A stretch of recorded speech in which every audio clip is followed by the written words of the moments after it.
Olá, pessoal. Continuando aqui a nossa revisão, a questão 5 fala sobre a pilocarpina, que é um fármaco utilizado no tratamento de doenças oftálmicas, como glaucoma. Você sabe que glaucoma é devido à pressão no olho, né? Que é devido à sua ação no sistema colinérgico. Qual dos seguintes efeitos a pilocarpina exerce sobre os olhos? Então, aqui tem 5 alternativas. A alternativa correta.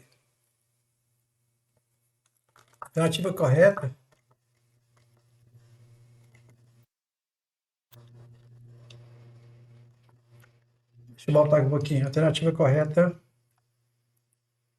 é causação de contração, que é chamado de miose. Isso aqui é a contração da pupila, que a gente chama de miose, certo?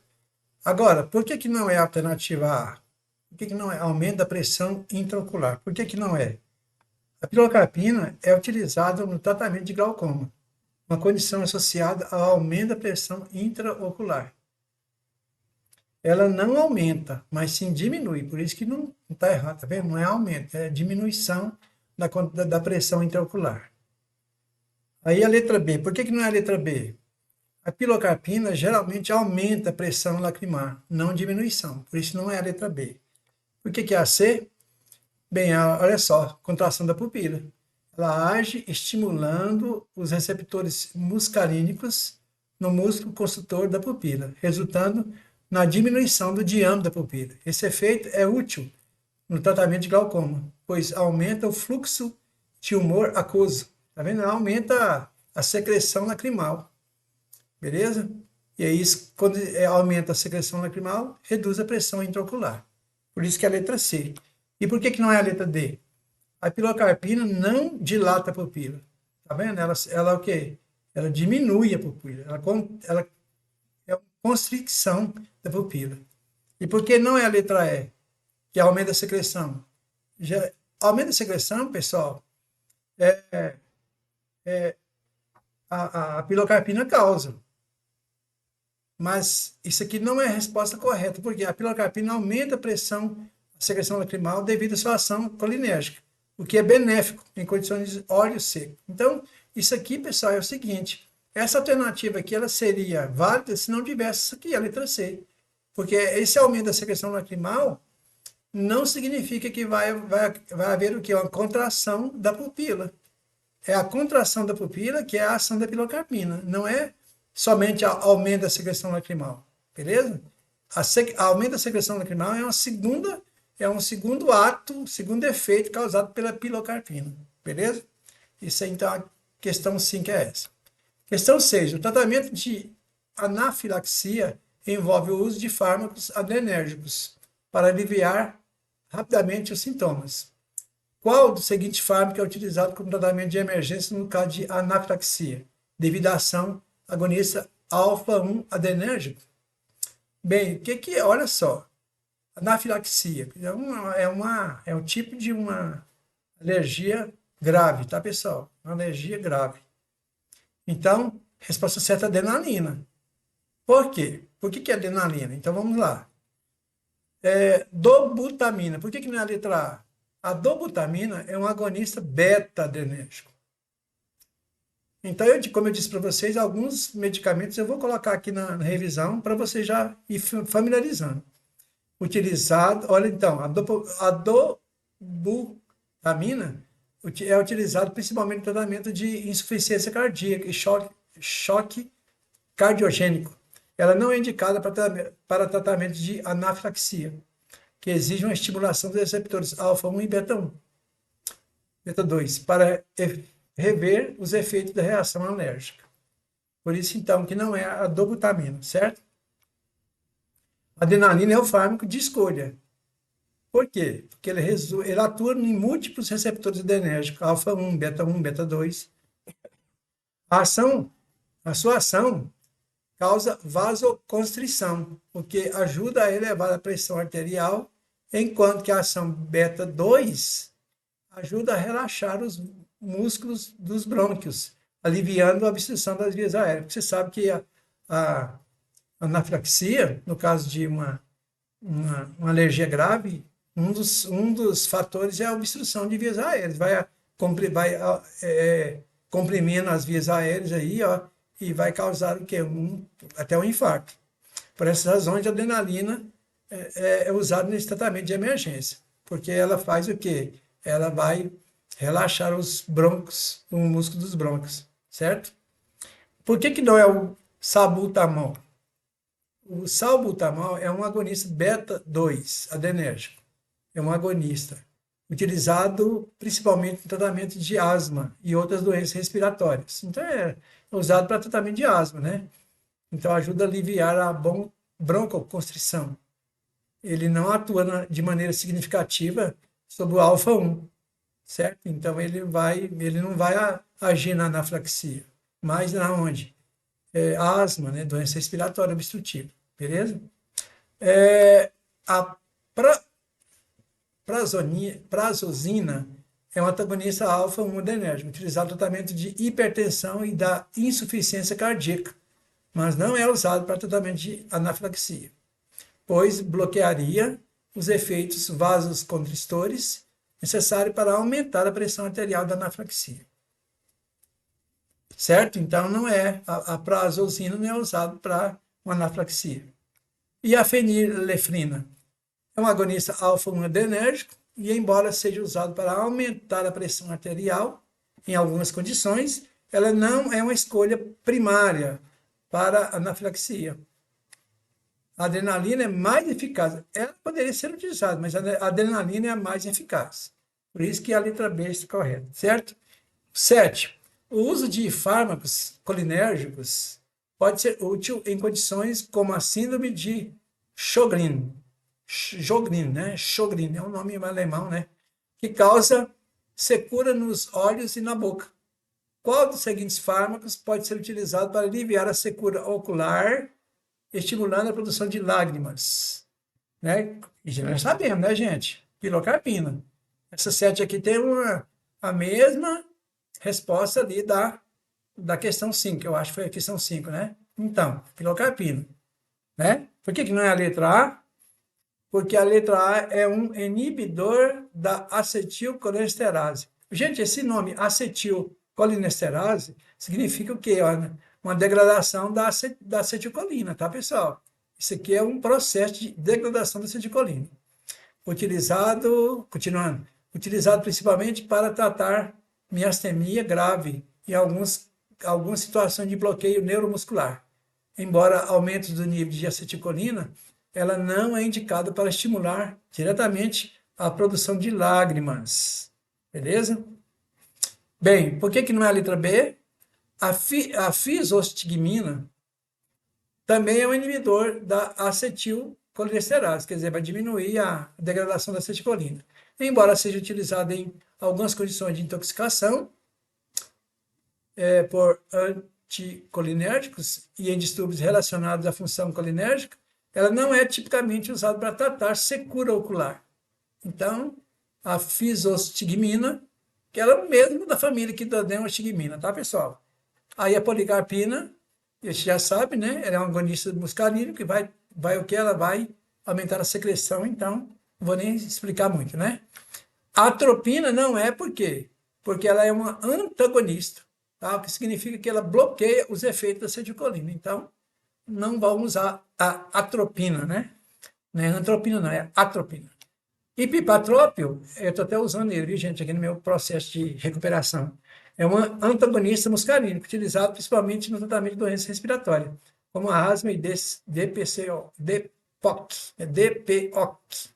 para dilatar as vias aéreas, assim como a atropina. Esse aqui é um medicamento que é usado no aerosol, viu, gente? Beleza? Não aumentaria a produção de lágrimas, né? Nada a ver, beleza? Questão 8. A latenciação de um fármaco visa alterar suas propriedades farmacocinéticas sem melhorar sua estrutura básica. Latenciação de um fármaco. De novo, tá? Qual das opções abaixo descreve um objetivo principal da latenciação?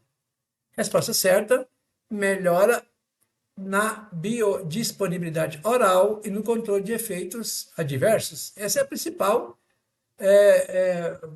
objetivo, gente, da latenciação. Melhorar na biodisponibilidade e no controle de efeitos adversos.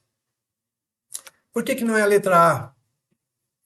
Redução da lipofilicidade para facilitar a excreção renal. Reduzir a lipofilicidade pode aumentar a excreção renal, mas isso não é o objetivo principal da latenciação, tá vendo? Não é o objetivo principal, ok? A latenciação foca em melhora nas propriedades farmacocinéticas, sem comprometer a segurança ou eficácia do fármaco. E a alteração da lipofilicidade para facilitar a excreção não é uma prioridade da latenciação, ok? Por isso que não é a letra A. E a letra B? Bem, a letra B fala sobre solubilidade em água. A solubilidade em água é um fator importante para a absorção de um fármaco, e aumentá-la pode melhorar a biodisponibilidade. No entanto, esse aumento não é objetivo da latenciação, embora possa ser a consequência desejada em alguns casos, né? Então, melhorar a biodisponibilidade não é um fator principal. O fator principal da latenciação é a fisicoquímica do medicamento e não causar toxicidade, porque vai controlar os efeitos adversos, tá, pessoal? Beleza? Por isso que não é a letra B. Letra C, sim, é o objetivo principal da latenciação. A latenciação visa aumentar a biodisponibilidade oral, garantindo que uma quantidade suficiente de fármaco atinja a circulação sistêmica, ao mesmo tempo em que reduz os efeitos adversos. Esse processo aumenta as propriedades farmacocinéticas sem modificar a estrutura básica do fármaco, aumentando a eficácia do medicamento. Beleza? Por que não é a letra B? D de dado. Aumentar a afinidade, pessoal, a receptores, não está mais relacionado ao desenvolvimento de fármaco. Desculpe, está mais relacionado ao desenvolvimento de fármaco. Então, essa afinidade por receptores seria uma modificação molecular que se faz aonde? Quando está se desenvolvendo o fármaco, não é melhorar, não é otimizar. Tá? Não é só otimizar, que visa otimizar a interação entre os alvos terapêuticos. Isso não é o objetivo primário da latenciação, que se concentra em quê? Modificação das propriedades farmacocinéticas, que é a fisicoquímica, do fármaco, beleza? E controle dos efeitos adversos. A letra E fala sobre a toxicidade. A toxicidade não deve ser aumentada em um processo de latenciação. Pelo contrário, o objetivo da latenciação é reduzir a toxicidade. É reduzir. Portanto, a alternativa não está certa. Beleza? Na questão 9, os fármacos colinérgicos podem agir no sistema nervoso parasimpático, promovendo efeitos como a diminuição da frequência cardíaca. Qual das alternativas abaixo descreve o mecanismo de ação dos agonistas colinérgicos? Qual que é a resposta? Letra B. Estímulo dos receptores muscarínicos, aumentando a secreção granular e motilidade gastrointestinal, motilidade, movimento do nosso aparelho digestivo, né? Por que não é a letra A? Essa alternativa descreve a ação antagonista. Aqui, o bloqueio da ação é antagonista e não agonista. Por isso que não é, beleza? É a letra B porque aumenta a secreção glandular e a mobilidade ou motilidade. Essa alternativa descreve corretamente a ação dos agonistas. Quando estimula receptores muscarínicos, esses fármacos promovem e aumentam a secreção de várias glândulas e aumenta a motilidade gastrointestinal. Beleza? Por isso que é a letra B. Ok? Não é a letra C, que bloqueio da liberação. Não é bloqueio, né, gente? Bloqueio é antagonista. Não é? Não é bloqueio, né? Estímulo dos... Deixa eu só continuar aqui. A letra C fala sobre antagonistas de toxina, inibe a liberação da acetilcolina, como a toxina botulínica. Não de agonista. Bem, é igual eu falei mesmo, né? Por que não é a letra D? A letra D fala sobre estímulo de receptores nicotínicos. Os agonistas nicotínicos atuam nos receptores nicotínicos, que estão localizados nas células ganglionares do sistema nervoso autônomo, mas não causam vasoconstrição diretamente. E eles podem afetar a função do sistema nervoso autônomo. Mas não é efeito característico de agonismo colinérgico, tá? Que estimula principalmente os receptores muscarínicos, não é nicotínico, certo? Letra E, não é, diminuição da produção de acetilcolina. Essa alternativa descreve a ação antagonista, de novo, tá vendo? Beleza? Portanto, não está incorreto. Na questão 10, os fármacos adrenérgicos podem ser divididos em agonistas e antagonistas e atuam sobre receptores adrenérgicos para medir diversas respostas fisiológicas. Qual das alternativas abaixo descreve o efeito de um agonista beta-2 adrenérgico? Bem específica essa pergunta, né? Resposta: relaxe os músculos lisos das vias respiratórias, facilitando a respiração. Vendo? Os fármacos adrenérgicos, agonista e antagonista, receptores adrenérgicos para medir diversas respostas fisiológicas. Então, aqui é quase o conceito, né? Aumento da pressão cardíaca, aumento da frequência cardíaca e da força de contração. Não, esse efeito está associado à agonista beta-1, adrenérgico, que atua no coração, aumentando a frequência cardíaca e a força de contração. Não é um efeito típico beta-2, que não tem ação predominante sobre o coração. Tá vendo? O beta-1, sim. Beta-1, aqui fala sobre beta-2, tá vendo? O beta-2 não aqui fala, ó, o beta-2 não tem ação no coração, né? Tem ação em outras partes do corpo, né? No caso do beta-2, né? Aqui, ó, qual das alternativas descreve efeito beta-2? É com relação a músculo, né? Respiração, da coração, não, ok? Bem, a letra B é correta por quê? Porque essa alternativa descreve o efeito clássico do beta-2, né? Salbutamol, fenoterol, relaxa músculo liso, vai aliviando, né, a respiração.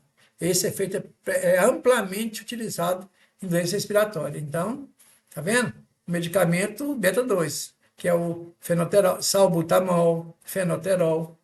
Então, eu estou falando de alguns medicamentos que é muito utilizado. Então, vocês como aluno da Química Farmacêutica Medicinal e da farmacologia, vocês precisam conhecer alguns medicamentos mais utilizados, beleza? Por que não é estímulo da produção de renina pelos rins? O estímulo da produção de renina está mais associado à agonista beta-1. Tá vendo? Embora beta-2 também possa ter algum efeito no rim, mas ele não é o principal agonista beta-2, beleza? Os agonistas, a letra D não é por quê? A letra D fala sobre a redução da pressão arterial. Os agonistas beta-2 podem causar, sim, em alguns vasos, mas a redução significativa da pressão arterial não é um efeito predominante do beta-2, viu, pessoal? O efeito de vasodilatação dos beta-2 adrenérgicos tende a ser mais notável nas artérias coronárias e esqueléticas, certo? E não sobre todos os sistemas do corpo. Então, é mais nas vias respiratórias, né? Facilitando ali a broncodilatação, esse negócio, beleza? A letra E fala aumento da secreção de insulina. Os agonistas beta-2 podem ter algum efeito, sim, nessa secreção da insulina, mas esse não é o caso de seu efeito principal. A secreção de insulina é mais associada à agonista beta-2, em um contexto mais amplo, especificamente em situações de resposta ao estresse e aumento do metabolismo. Então, ele poderia ser uma resposta, viu, gente? Mas, no caso, a letra B é mais completa, beleza? Agora, mais um tipo de medicamento, né? A utilização de fármacos beta-adrenérgicos pode ser benéfica no tratamento de condições cardiovasculares. Qual dos seguintes fármacos é um exemplo de antagonista beta-1? Então, acho que já foi até respondido para trás, né? É o metoprolol. Não é promanolol, não é. Bem, por que é o metoprolol? Vamos lá, então. O salbutamol é um agonista beta-2 adrenérgico, não beta-1. Por isso, ele é utilizado para onde? Sistema respiratório, tá? Salbutamol é usado mais no sistema respiratório. O propanolol é um antagonista beta-adrenérgico não seletivo, o que significa que bloqueia tanto o receptor beta-1 e beta. Ele é um antagonista, viu, gente? O propanolol. Por isso que ele é usado mais para hipertensão, né? Usado mais para arritmias cardíacas e outras consequências cardiovasculares, mas não é específico para os receptores beta-1, tá? Você sabe, né? Beta-1, ele tem que dar certo com os medicamentos, né? Ele tem que receber medicamento correto, beta-2 também. Por que é o metoprolol? O metoprolol é um antagonista beta-1, adrenérgico seletivo. Ele seleciona, tá vendo? Ele é usado no tratamento de hipertensão, insuficiência cardíaca e arritmias cardíacas, pois bloqueia os receptores beta-1 no coração, reduzindo a frequência cardíaca e a força de contração. Então, ele é tá vendo? Essa é a resposta correta, beleza? O albuterol é um agonista beta-2, tá vendo? Ele é um beta-2, por isso que ele não vai agir aqui no sistema beta-1 adrenérgico, certo? A fenilefrina é um agonista alfa-1 adrenérgico. Então, ele causa que vasoconstrição, aumenta a pressão arterial. Então, não pode ser usado para hipertensão, beleza? Ok? Na questão 12, a norepinefrina é um dos principais neurotransmissores do sistema nervoso simpático e os fármacos adrenérgicos agem com seus receptores para provocar diversas respostas fisiológicas. Qual dos fármacos é um exemplo de agonista beta-2, utilizado no tratamento de asma? Você já sabe, né, gente? É o salbutamol, que já foi discutido ali atrás, tá? Dopamina não é, porque a dopamina é um neurotransmissor que atua principalmente nos receptores dopaminérgicos, também nos receptores alfa e beta adrenérgicos, mas não é um agonista beta-2, tá? Ele não é um agonista beta-2. Ok? Letra B, a fenilefrina é um agonista alfa-1 adrenérgico, que causa vasoconstrição e é utilizado no tratamento de hipotensão, para aliviar congestão nasal, tá? Beleza? Não tem efeito beta-adrenérgico. Ok? Letra C, que é o certo, é um agonista beta-2 adrenérgico de ação rápida, utilizado no tratamento de asma. Você vê aquela bombinha que a gente usa para asma? Quem tem problema de asma aí sabe que tem que ser cortado rapidamente, né? Acha os músculos lisos das vias respiratórias. Beleza? Por que não é a letra D? O metaproterenol também é um agonista beta-2 adrenérgico, utilizado para tratamento de asma e da bronquite crônica, embora menos comum do que o salbutamol. Ele é também eficaz na de broncoconstrição. E esse metaproterenol, sim, ele poderia ser uma resposta, mas o salbutamol é a resposta mais correta. Ele é menos comum do que o salbutamol, certo? Mas ele é um tipo de medicamento também, agonista beta-2.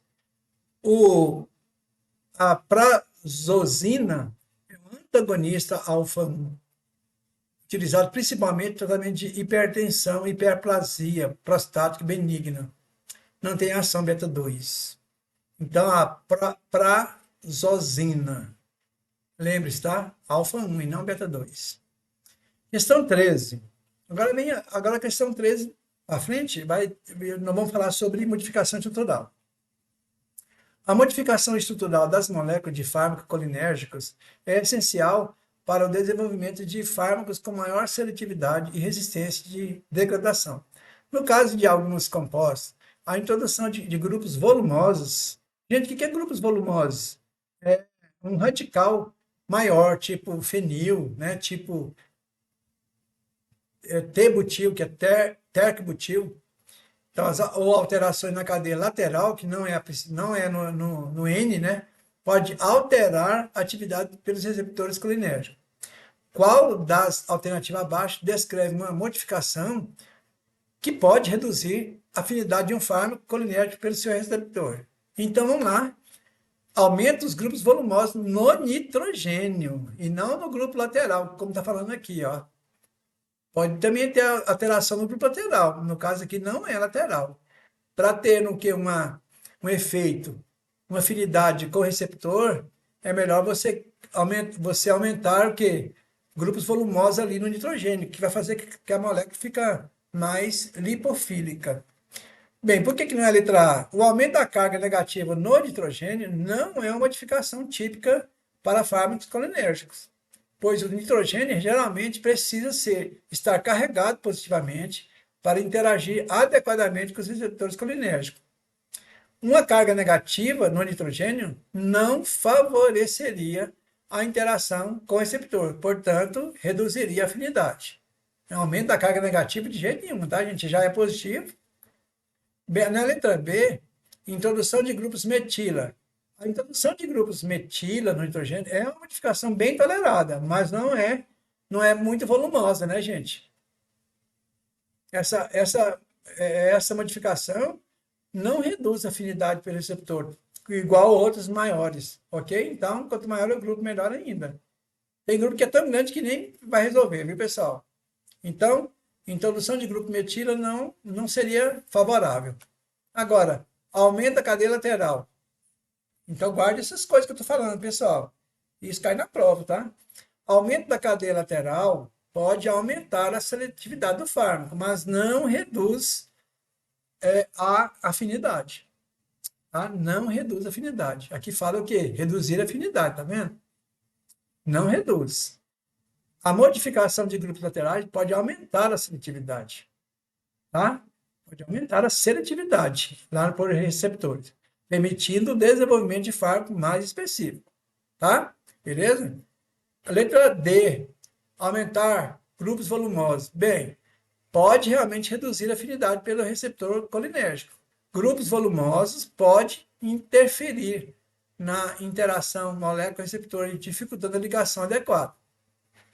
O texto menciona que esse substituinte volumoso pode reduzir a afinidade pelo receptor. Está correto. Essa é uma modificação, sim, que vai dar certo, né? Aumento de grupos volumosos, tipo T-butil. Sim, ele vai tirar, ele vai tornar ela mais lipofílica e vai causar o quê? Vai causar ali uma certa repulsa com o receptor, certo? Bem, substituição de grupos éster. Bem, a substituição do grupo éster por um carbamato torna a molécula mais resistente à degradação. Isso não é uma modificação que reduziria a afinidade do fármaco, mas sim uma alteração que visa melhorar a estabilidade do fármaco. A questão pede uma modificação que reduz a afinidade. Então, por isso não é a letra E. A letra E é uma boa resposta, só que não nesse caso, tá, gente? Na 14 fala, modificações estruturais, como a substituição de grupos, pode tornar as moléculas mais resistentes à degradação enzimática. A neostigmina, o inibidor da acetilcolina, exemplifica como a substituição de um grupo éster por um carbamato pode aumentar a resistência à degradação, proporcionando uma ação mais prolongada. Qual das alternativas a seguir descreve a modificação estrutural que torna a molécula mais resistente à degradação enzimática? Então, agora, a enzima não vai conseguir degradar a molécula. Resposta: substituição do grupo éster por um carbamato. Está falando aqui no enunciado. Certo? Bem, vamos ver por quê? Na letra A, substituição do éster por grupo amida. Bem, não vai adiantar nada, né? Então, a substituição do grupo éster por um grupo amida não é mencionada como uma forma de aumentar a resistência. Você não vê isso nas teorias, na literatura, viu, gente? As amidas podem ser mais estáveis do que o éster, em algumas condições, mas não são típicas do contexto da resistência enzimática de fármacos colinérgicos, como exemplo dado na neostigmina, que substitui o éster por carbamato. Beleza? Então, não é uma resposta correta. Na letra B, a carga positiva no nitrogênio é importante para a atividade colinérgica, mas não tem relação direta com a resistência à degradação. beleza? Então, a resistência à degradação não tem nada a ver com a carga, tá? Carga do nitrogênio. Agora, a letra C, você vai substituir o grupo S por carbonato. Essa substituição é a modificação que torna a molécula mais resistente ao quê? A um processo reativo, conforme exemplificado pela neostigmina, um inibidor da acetilcolina. O carbamato é mais resistente à ação dessa degradação, que é chamada acetilcolesterase, do que o grupo éster. Beleza? Letra D. Por que não é redução da cadeia lateral? Reduzir a cadeia lateral não tem relação com resistência à degradação enzimática. Essa modificação poderia aumentar seletividade, mas não processo degradativo. Beleza? Não é a letra E. Aumenta o número de grupos metilo no nitrogênio. O aumento do grupo de metilo no nitrogênio pode modificar a atividade do fármaco, sua lipofilicidade, já falei na outra, né? Mas não tem um efeito direto sobre a resistência à degradação enzimática. Pessoal, são colocações muito boas que você pode, quem estiver assistindo esses vídeos aqui, ó, vai ter tudo para acertar na prova. Na prova tem o que? Coisa relacionada com isso. Continuando, a resistência enzimática está mais relacionada à modificação como a troca do grupo éster por um carbamato. Beleza? 15. Modificação da estrutura dos fármacos adrenérgicos pode influenciar sua atividade em diferentes tipos de receptores, como receptores alfa e beta. A substituição de grupos em posições específicas pode aumentar ou diminuir a afinidade e a potência do fármaco. Você sabe o que é receptores alfa e beta, né, gente? Agora, posições alfa e beta no carbono, na cadeia lá, é aquilo que eu já falei, né? Na aula eu falei, no outro vídeo eu falei sobre isso. Qual das alternativas abaixo descreve corretamente a modificação que pode aumentar a afinidade receptores beta e diminuir a atividade do alfa? Bem, resposta: aumento do substituinte do grupo NH2. Então, sai H e entra um substituinte. Sai H e entra um substituinte. Então, por quê? Porque quando você faz isso, quando você substitui, pode aumentar a atividade beta e diminuir a alfa. De acordo com o texto, o aumento do substituinte em NH2 aumenta a atividade beta e não diminui a alfa. Então, nesse caso aqui, ó, já está até dito aqui, ó. Você vai aumentar a atividade em alfa, em beta e diminuir em alfa quando você vem aqui no N, lá do grupo, né? Acetilcolina, por exemplo, e substituir H por CH3, H por CH3. Por que não é substituição do grupo OH em meta e para? Bem, a substituição do grupo OH nas posições meta e para aumenta a atividade no receptor beta. Essa modificação é positiva para a atividade do beta, mas não tem efeito sobre a relação entre os receptores alfa e beta, de forma que a alternativa está parcialmente correta. Não fala de alfa, né, pessoal? Não fala de alfa. Então, ela é específica para alguns beta, ok? A substituição do carbono alfa da etilamina com metila ou etila diminui a atividade agonista, tanto nos receptores alfa e beta, de acordo com esse texto. Essa alternativa está incorreta por quê? Porque ela descreve modificação que diminui a atividade nos dois receptores. Então, ela vai diminuir nos dois e não em um só. Por isso que ela está falsa, né?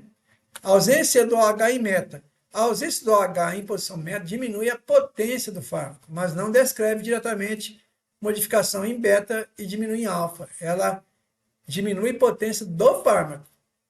Então, não está correto. Substituição do carbono beta da etilamina. A substituição do carbono beta da etilamina pode alterar a atividade do fármaco, mas no texto não menciona que essa modificação afeta a relação entre o alfa e beta.